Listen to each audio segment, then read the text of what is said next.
Eccoci qua ragazzi, salve a tutti, bentornati sul canale. Napoli-Parma 2-1, il punto della situazione il giorno dopo. Alcune cose che erano molto chiare ieri destano qualche dubbio oggi per quanto riguarda gli addetti ai lavori.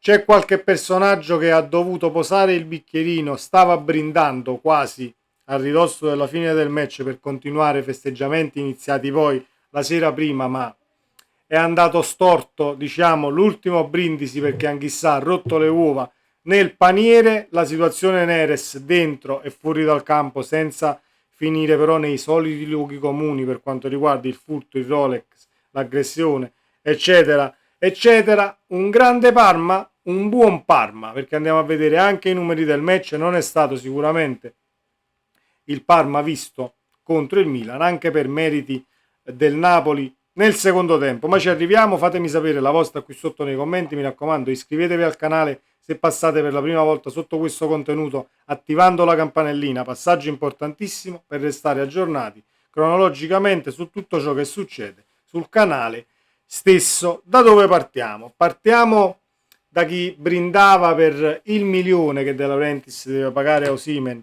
a chiusura di mercato, e ieri continuava nei festeggiamenti, ma qualche ostrica sarà rimasta di traverso, quindi è rimasta solo l'acqua per brindare. Carissimo Criscitiello, aperta e chiusa parentesi, la tenevo qua, la dovevo dire e volevo condividerla con voi. C'è la moviola del Corriere dello Sport che analizza i due calci di rigore e recita comunque così. Prendo le parole del Corriere dello Sport perché non sono assolutamente le mie e quindi vado ad esprimere poi la mia di opinione. Il rigore per il Napoli, perché l'espulsione è sacrosanta e non ci torniamo. Ha segnato il rigore al Napoli, poi tolto con OFR, parecchio dubbia. Almquist e Simeone arrivano in contemporanea sul pallone, difficilissimo stabilire chi arrivi prima. Di Bello invece ha solo certezze e richiama l'arbitro al monitor, dove si capisce poco. Allora, io ho rivisto il calcio di rigore, sono un tifoso del Napoli, non sono qui assolutamente a fare l'arbitraggio, il complotto, eccetera, eccetera, eccetera. Quel calcio di rigore io l'ho rivisto molte volte e non c'è.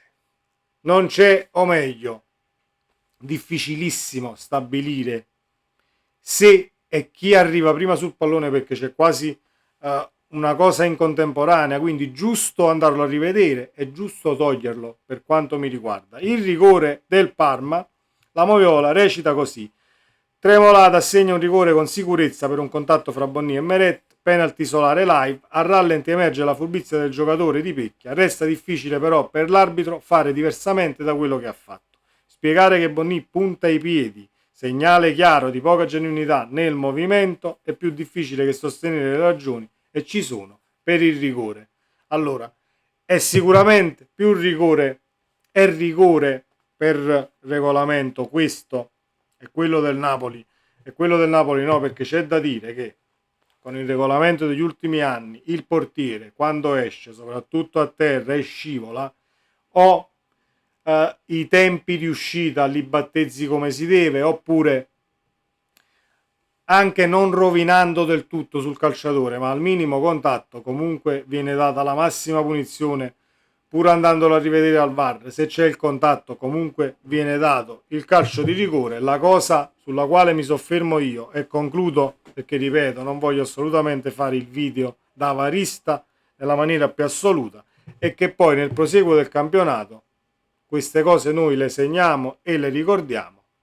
Vediamo poi se ci sarà lo stesso trattamento e verranno prese le stesse decisioni per falli simili, perché poi in un campionato intero succedono episodi simili e quasi uguali. Aperta e chiusa parentesi su questa situazione Moviola, due parole sulla situazione Neres sia in campo, perché in una mezz'ora, in due partite, due assist comunque è tanta roba, spacca le partite a quanto abbiamo visto. È ancora presto, però è un calciatore che dà al Napoli quelle soluzioni diverse quando dobbiamo ripartire o quando sei pressato al limite, perché è un calciatore che punta dritto per la porta, 1-2 e si infila nello spazio, a differenza delle caratteristiche che ha Politano, un tantino diverse, prende la palla un po' più dietro, dialoga più in mediana che nel puntare la porta direttamente, però a livello difensivo c'è uno che rende un tantino in più e ti garantisce una doppia fase diversa dall'altro, quindi caratteristiche che possiamo sfruttarle tutte e non sto qui a dire meglio Neres, meglio Politano, in base all'avversario e in base a ciò che ti serve dal punto di vista tecnico, hai le armi giuste. Detto questo, l'episodio al di fuori dello stadio non cadiamo nei soliti luoghi comuni, è sempre a Napoli, è l'orologio, eccetera, eccetera, e siete sempre gli stessi e succede solo a Napoli. Assolutamente no, succede dappertutto e non sappiamo nemmeno la provenienza dei ladri e degli autori di questa situazione, quindi è inutile cadere in luoghi comuni. Quello che possiamo dire è che però le modalità di rapina, il finestrino rotto, la pistola puntata e il Rolex sfilato non è assolutamente cosa nuova, è successo a tanti a Napoli, ne prenderà atto Neres e mi auguro che non abbia intaccato, anche se un tantino sicuramente vieni scosso da una situazione del genere, e ciò che mi dispiace è l'aver rovinato il momento al calciatore, perché comunque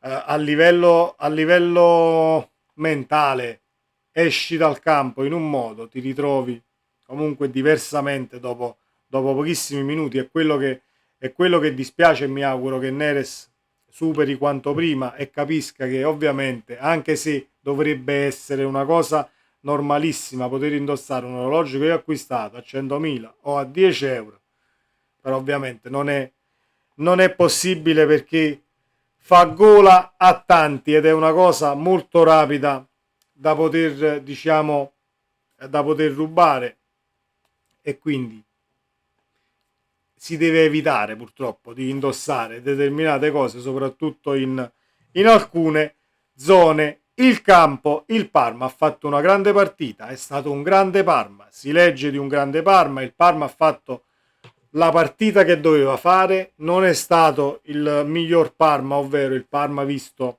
contro il Milan, anche per meriti del Napoli nel secondo tempo, perché nel primo tempo siamo stati slegati tra mediana e difesa, e quando veniamo presi faccia a faccia nelle decisioni e nell'andare a coprire gli spazi che servono siamo ancora disordinati, e quindi imbarchiamo come se non ci fosse un domani, cominciamo ad imbarcare frontalmente con nessuno che al limite si prende quella responsabilità di salirci su quel portatore di palla, battezzando un tantino la situazione a suo favore per tempistiche, cercando più di rubarla che subirla poi quell'aggressione frontale. Ma sono cose che miglioreremo e ci arriveremo. Non sto qui a fare il disfattista difensivo, ma i problemi ci sono e lo sa il mister e lo sappiamo tutti quanti. Nel primo tempo abbiamo giocato, a mio avviso, in 9 uomini, senza la punta e con un Anghissà che si è acceso nella ripresa. Quindi rendiamoci conto che diventa difficile contro una squadra rodata, attrezzata e atleticamente comunque in palla come il Parma giocare con qualcuno in meno per un tempo intero. Nel secondo tempo il Napoli ha limato quei difetti visti nella prima frazione di gioco, e quindi hai concesso molto meno. I numeri parlano chiaro, perché possiamo vedere gli XG a 2,28 e 2,49, siamo lì tra le due squadre. Il possesso palla Napoli maggiore a 58 e 42, ma non è il possesso che ci interessa, perché non è diciamo garanzia di vittoria. 29 tiri, 9 nello specchio, 8 fuori e 12 fermati per il Napoli, 11 tiri, 2 soli nello specchio, 4 fuori e 5 fermati per il Parma. La cosa che può far riflettere anche a chi al limite non ha visto la partita, si è visto solo gli highlights e non la può recuperare: 7 parate a 1, una parata fa Meret decisiva decisiva. Voi sapete la mia considerazione sul portiere del Napoli, però in maniera equilibrata le cose buone vanno elogiate e le critiche, quando ci sono mancanze dal punto di vista tecnico o cose, errori che vengono fatti, secondo me bisogna comunque farle ed esprimere la propria opinione. Ieri i 3 punti, al di là del ribaltone tra Lukaku e Anghissà, passano sicuramente per le mani di Meret, che a fine partita, con quel paratone, ravvicinata poi la situazione sulla solita palla che arriva dall'alto, dove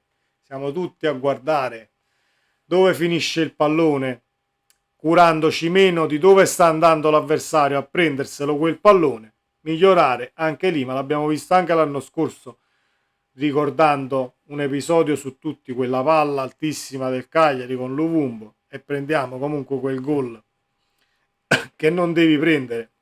In queste situazioni bisogna stare molto ma molto più attenti, perché puoi rimetterci punti che poi possono risultare decisivi nel proseguo del campionato, perché i punti non si recuperano, si perdono solo. Quelli che perdi, dici ok, noi abbiamo recuperato oggi con il Parma la partita che abbiamo perso con il Verona, no, quelli sono sempre 3 punti persi. Poi a fine anno si tireranno le somme e potranno essere 3 punti pesanti nella corsa alle coppe o nei piazzamenti in campionato. Ma questa è sempre stata la mia idea.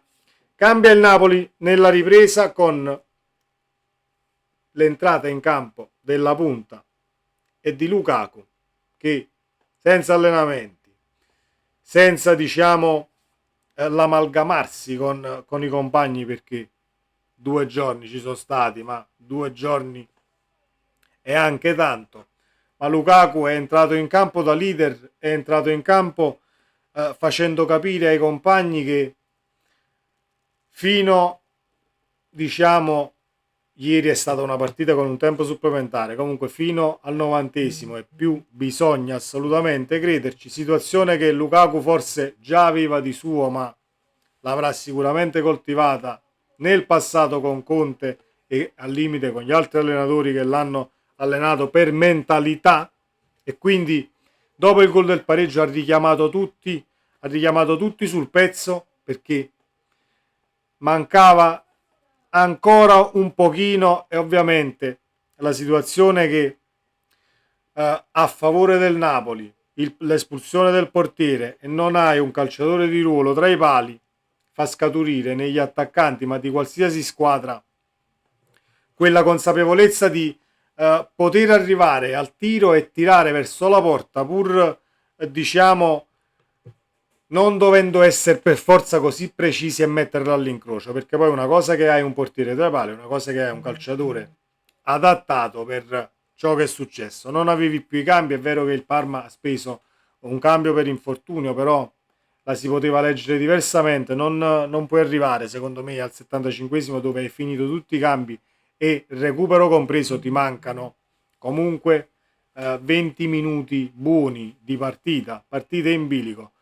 Ovviamente non sto facendo il giudice a pecchia, assolutamente, che stimo sia come allenatore e sia come uomo, e sia per il calcio e l'idea di calcio che ha Scuola Benitez, altro personaggio che è rimasto comunque nei cuori di tutti i napoletani, perché è da lì che il Napoli poi si è europeizzato, tra virgolette, con gli acquisti fatti e con l'affacciarsi continuamente alle coppe europee, al di là di quest'anno che è passato, ma sappiamo tutti il perché.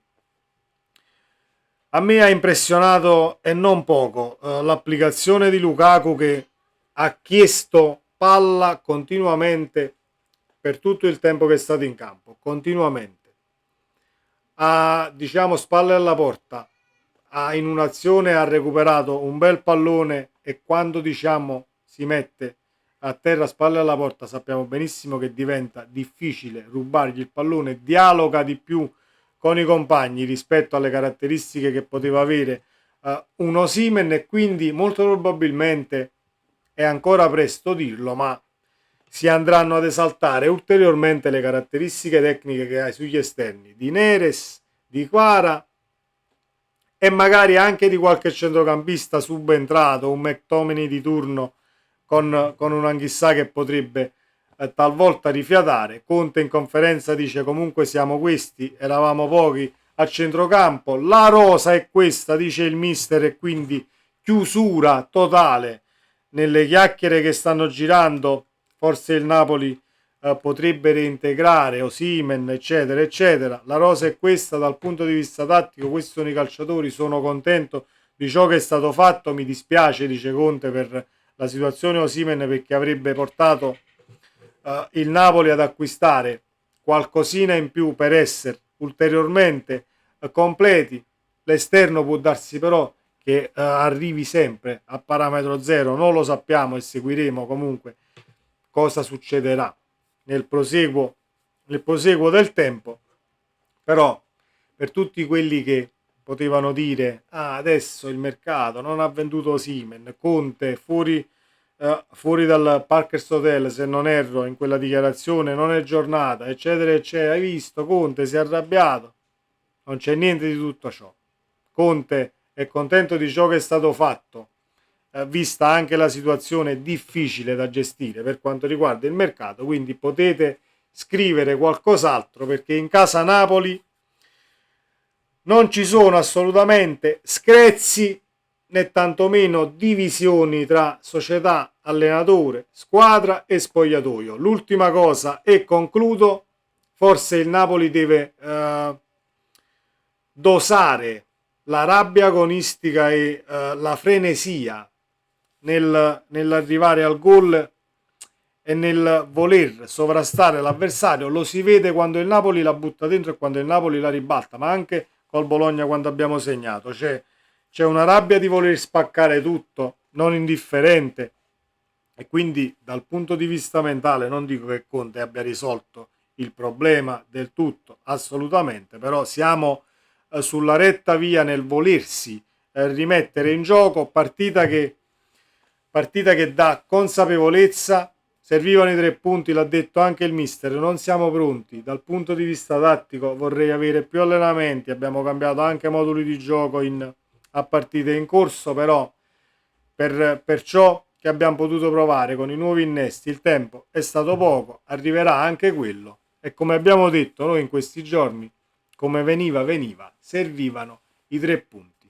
Cari ragazzi, sempre Forza Napoli, in una domenica in tutta tranquillità, dove possiamo guardare anche gli avversari cosa fanno. 6 punti in 3 partite che potevano essere 9, ma non ci torniamo su quelli di Verona, perché è una caduta che c'è stata e ci auguriamo che non vada a pesare poi a fine anno per quanto riguarda i piazzamenti, perché 3 punti restano 3 punti persi. Sempre Forza Napoli, ci vediamo nel prossimo video. Ciao.